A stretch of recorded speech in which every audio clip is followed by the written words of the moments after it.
Welcome back to Movies TV Mad. I am Mick, and you can find me on X Twitter at Movies TV Mad, where I repost all the breaking entertainment news and react to some of it. The People versus James Gunn.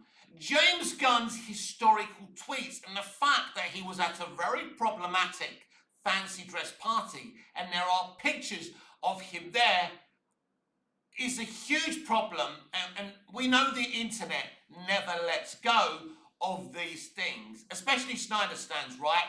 They don't need much of an excuse to go after anyone running and working on DC films that isn't Zack Snyder. They went after Hamada, they drove him out. They went after Jeff Johns, they drove him out.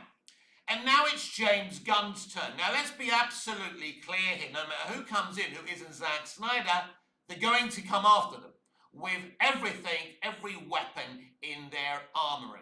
They're the facts. No one can deny it. They are a very, very ruthless fandom, and they will not stop until they get what they want. It's WB's fault for driving Snyder out, lying that Joss Whedon was his best friend and he was just replacing him to finish it through because Zack was too devastated after the tragic suicide of his daughter, Autumn. Now, all that was a lie. Of course, he was mourning his daughter, but Zack and Deb were willing to finish their Justice League movie off. It's their own fault for lying about Cavill coming back and then Gunn saying that Cavill wasn't going to be his Superman, right? And there's so many other things. It's their own fault, right? It's never going to end until they restore the Snyderverse and allow it to be finished. Yes, it's blackmail. To some of you, you'll think that's toxic and wrong and it shouldn't be given into, but when you're fighting a war, you will fight, you will use anything in your armory. But now it's time for our court case. Here, the People versus James Gunn. Yes, there is no hiding from it. James Gunn's historical tweets where he was caught basically joking about children being abused is something that can really never be forgiven. The pictures of him at the fancy dress party, are never going to be forgotten. But what really blew my mind during that whole incident when it all came out and he was cancelled was Disney's reaction to it. Because, yes, they fired him. But what was shocking to me, that wouldn't it have been better to actually get James Gunn to spend some time with some child abuse protection organisations, with some child abuse charities, to spend some time with children and families who have faced that type of abuse, work with them and learn from them, because he's being accused of being, a child abuser. There's no evidence of that. Look, it's not looking good. Let's be honest. It's not looking good.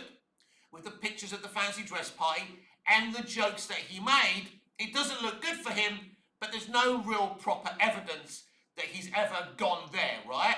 Let's be clear about that. That's why I don't bring this subject up very often. I don't like to talk about it, but it is now the elephant in the room, and it's hampering him, his efforts to launch the DCU and run DC Studios. It's hampering his efforts. I think it bowls my mind over that the film even brought in, Superman even brought in 600 million. As I say, it's an amount not to be fucking sniffed at, even though it has either no or very little profitability within it. But let's be clear, Superman didn't cost $600 million to make and market, right? There'll be 50 to 100 million profit there, but it's not enough. It's not enough, and I understand that. But also, what blew my mind when he apologized about the historical tweets, his apology was, well, when you're young and, and my mind was blown. Instead of saying, listen, children are the heart of our society. I stand by children. I stand against child abuse. The jokes that I made were absolutely intolerable and disgusting. And I'm going to make an effort to work with children who have been abused I stand by the victims of abuse. He didn't do that. Disney didn't make him do that. Any fucking other industry would have made him work with abused kids to learn, so he could learn. He could learn some humility and learn what children from abusive environments have gone through.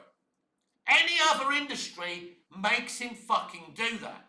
But no, they fired him. I can understand why they fired him. They make films and television for children. It's not a good fucking look. It's not a good fucking look anyway. But here's the problem.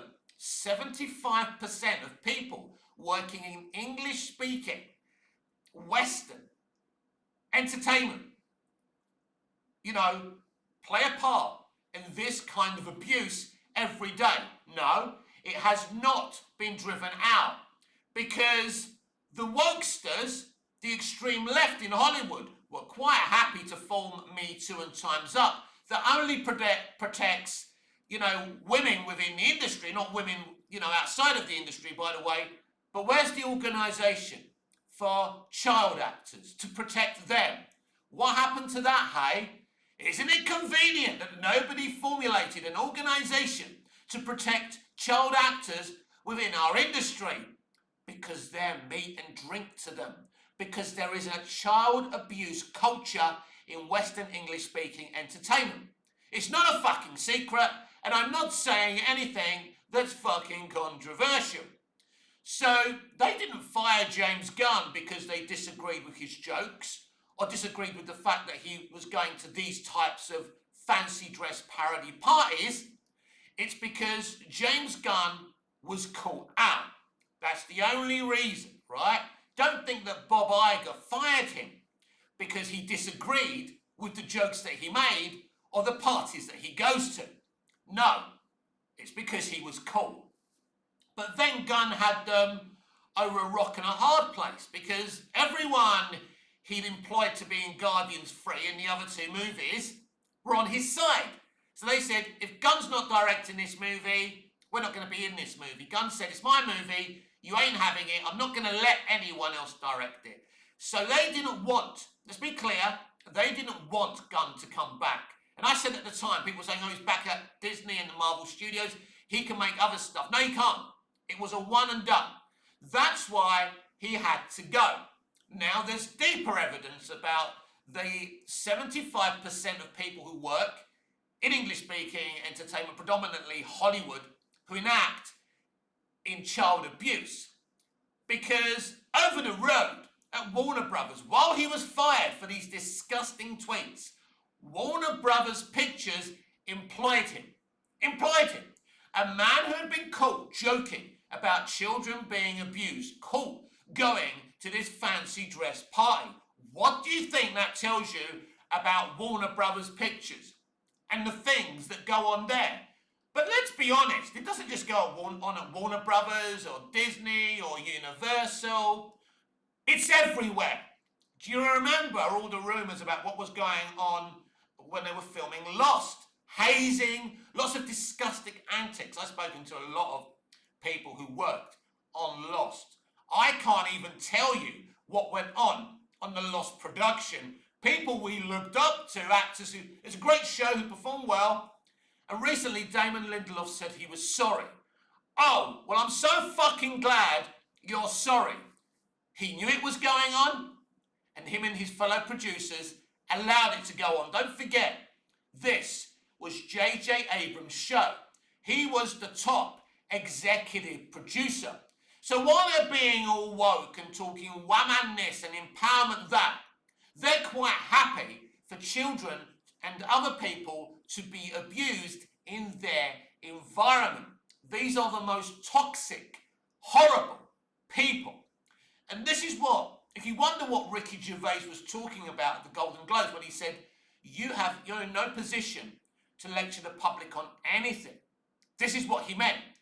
Because it's interesting with Ricky, ordinary working class guy, made it as a stand-up, and because of The Office, invited into the halls of power of Hollywood. You can imagine the man's shock when he saw the kind of abuses being and actions being taken by people he looked up to. Ricky, I'm with you.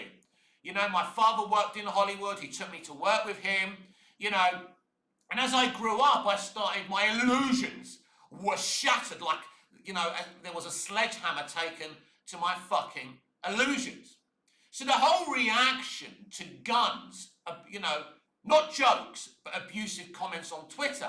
Then there was Facebook, where he was slaughtering the Nolan trilogy, where he was slaughtering the Burton Batman movies. Now, he claims that his Facebook had been hacked. And of course, nobody fucking believes that. Do they now? Are these coincidences? Does bad luck and bad aura follow this man around, or is he a fucking calamity? First of all, look, I don't think he was a famous director when he made the Twitter jokes about children being abused. But I would imagine he was quite young. I don't know if he'd even written Scooby-Doo by that point. I don't know. But nobody in any position should be joking about children being abused. But if you're that way inclined, you don't fucking publicly make jokes like that. So the man must be a fucking moron. Right? I've credited him for being clever before. My mistake. He obviously isn't smart. And he's been exposed time and time again during the production of Superman. And, you know, they knowingly released that footage, that argument, basically, between him and Cornswell. And I keep on watching it, and I can't believe what I'm watching. This is an actor saying, this is shit. I don't like it. I don't like this monologue, basically. Not in so many words. Like you and I have said, this is not Superman. As I said the other day, Gunn pulled Superman's red trunks down, bent him over, and did him fucking dirty. And I'll say it again. James Gunn's Superman is the worst Superman movie I have ever seen. So, what does James Gunn have to do to satisfy the fans over these abusive tweets and, you know, these pictures of him at this very problematic fancy dress party? He needs to explain himself. He never explained himself. Why, mate, were you joking about children being abused? It wasn't just because you were fucking young. Explain yourself. You didn't explain yourself because you don't have to. Because you're protected by New Hollywood and Access fucking media. Look at all these people within the industry simping his Superman film, writing fucking paragraphs. Stephen Moffat, the former Doctor Who showrunner and head writer, has been simping Superman both on his Instagram and his Twitter. They've all been paid to simp him. But they all know, you know, the entertainment industry is a small community. It's not as big as you think. And they're all fucking in on it together, right?